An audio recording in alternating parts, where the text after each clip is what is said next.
हमारे साथ कस्बा विधानसभा का एक निर्दलीय उम्मीदवार मौजूद है। इनका नाम किशोर जायसवाल है, जिन्होंने जो है आज पुणे सदर में जो है अपना निर्दलीय उम्मीदवार के तौर पे नामांकन किया है। तो जैसा कि मैं आप लोगों को बता दूं कि पहले ये जो है भाजपा के बड़े ही कद्दावर नेता के रूप में जो है भाजपा पार्टी को कई समय तक जो है सहारा दिया है, उनके लिए काम किया है। लेकिन आज ऐसी क्या बात हो गई है जो इन्होंने निर्दलीय तौर पर जो है उम्मीदवारी अपनी घोषित की है। तो चलिए जानते हैं हम किशोर जायसवाल जी से। तो आपने आज निर्दलीय रूप में जो है उम्मीदवारी अपनी जो है तय की है, लेकिन ऐसा क्या कारण हो गया जो आपने भाजपा को छोड़ा है? देखिए, 30 वर्षों से लगातार भारतीय जनता पार्टी का मैं समर्पित कार्यकर्ता रहा। जब जो दायित्व जैसा मिला उसको ईमानदारी से निर्वहन किया। टिकट तो किसी एक व्यक्ति को मिलता है, टिकट नहीं मिलने के कारण हम प्रत्याशी हो गए ऐसी बात नहीं है। लेकिन टिकट किसको मिले ये विचार होना चाहिए।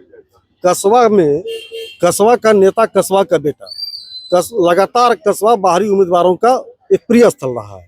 और अभी जो हमारे जिस हम दल में थे, जो एनडीए के अंदर था, वो एक ऐसे उम्मीदवार का नाम घोषित किया जिसका नाम आने के बाद चौक पर पूछता है कि ये कौन व्यक्ति है। कोई जानता नहीं है, कोई देखा नहीं है। पैसे के बल पर लोग कोई टिकट ले ले और समान कार्यकर्ता बैठा रहे, ऐसा नहीं होगा। हम विचारधारा की स्थापना के लिए, कस्बा के विकास के लिए और एक अच्छे राजनीतिक स्थिति के लिए हम वहाँ प्रत्याशी हुए हैं। और हमने कहा है कि कस्बा का नेता कस्बा का बेटा है, यही बना। ऐसा नहीं लगता है कि एनडीए गठबंधन में कहीं ना कहीं फूट हो गई है और इसी का जो है कारण जो है आज आप जैसे जो है नेता को भुगतना पड़ रहा है? एनडीए गठबंधन में फूट होना अलग विषय है। फूट होने के बाद भी जिस व्यक्ति का चयन होगा, आप उसके विषय में विचार तो कीजिएगा। व्यक्ति कहाँ का आया है? कोई आसमान से आकर चुनाव लड़ लेगा क्या? जो जमीन पर कार्यकर्ता काम कर रहा है, क्या कर रहा है? जो वर्षों से वहाँ संघर्ष कर रहा है। इसलिए मेरा जो चुनाव है उस वर्षों से संघर्ष किए हुए कार्यकर्ताओं के प्रतीक के रूप में मैं चुनाव लड़ रहा हूँ। कस्बा विधानसभा में किस तरह की उम्मीदें आप देख रहे हैं कि अगर आप चुनाव लड़के जीत के आते हैं तो क्या कुछ बदलाव होगा कस्बा विधानसभा में?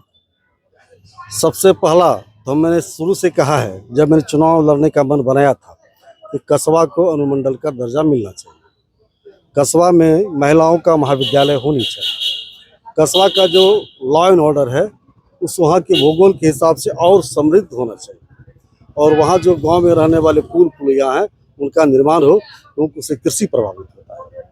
कि एक ऐसे व्यक्ति जो बाहर से आकर के कस्बा पे शासन करेंगे, इस बात से लेकर के काफी जो है यहाँ के जो भी कैंडिडेट आ रहे हैं एनडीए से, जो अलग अलग होकर जो निर्दलीय चुनाव लड़ रहे हैं, उसमें कहीं ना कहीं खासा निराशा दिखी जा रही है।